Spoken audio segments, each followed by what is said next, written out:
आज जिस टॉपिक पे हम बात करने जा रहे हैं मेरे लिए वो बहुत बहुत कोई फ़न एक्टिविटी है, क्योंकि मुझे बचपन से जब मैं छोटी भी थी तो मैं अपने घर के होम डेकोर्स में अपनी अम्मी के साथ, this actually I adopted from my mother, because मेरी अम्मी को बहुत शौक था कि चाहे हमारा छोटा सा घर था लेकिन हम उसको बहुत डेकोरेट करते रहते थे। मेरी अम्मी चेंजेस बहुत करती थी घर में, कभी कहीं से कुछ चीज़ लाई, कोई डेकोरेशन पीसेस लाई और वो सेट कर दिए। तो ये मैं जब देखती आ रही थी तो मुझे बहुत शौक होता था कि मैं भी अपने घर को बहुत अच्छा सा सजाऊं और डिफरेंट कलर्स के साथ।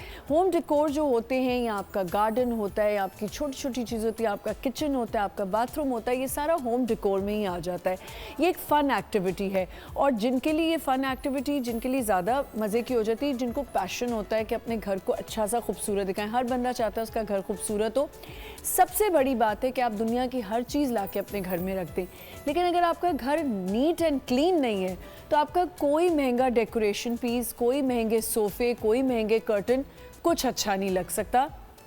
अगर आपके घर में सोचे कि छोटी छोटी जगहों पे आप देखें, आपने टेबल्स रखी होती हैं, सजाई होती हैं, उन पे अगर मिट्टी है, या आपने घर में खिलारा, जिसे कहते हैं पंजाबी में कहते हैं खिलारा मचाना, और जैसे चीज़ें स्कैटर्ड हुई हुई हैं, इधर उधर पड़ी हुई हैं, तो ये चीज़ें देखना बहुत ज़रूरी होती है। मैंने बहुत से लोगों के घरों में देखा कि they have expensive show pieces, expensive सोफ़े रखे हुए, लेकिन घर में वो टाइडनेस नहीं है। कोई खूबसूरती उसी तरह आती है जब आप कुछ छोटी मोटी चीज़ों से भी घर को सजाते हैं। ज़रूरी नहीं है कि आप महंगी महंगी चीज़ें ला के घर सजाएं। आप यकीन करें, मैं अपनी बात कर रही हूँ, मुझे होता है कि मैं किसी का क्या बोलूँ, अपनी ही मिसाल इंसान को देनी चाहिए। मैं संडे मार्केट से खूबसूरत डेकोरेशन पीसेस लाती हूँ, कभी मैट्स ले आती हूँ, कभी कारपेट्स लेके आती हूँ कि मेरे घर में कहीं ना कहीं मैं चीज़ों को सजाती रहूँ। फिर उसके साथ साथ होम डेकोर की एक सबसे बड़ी की पॉइंट है वो ये है, आजकल लेस इज़ मोर। आप जितनी कम चीज़ रखेंगे उतना आपका घर हसीन लगेगा और ख़ूबसूरत लगेगा और स्पेशियस लगेगा।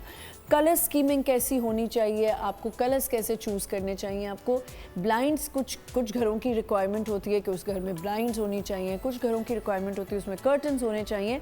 तो ये सब चीज़ों पे आज हम डिस्कशन करेंगे।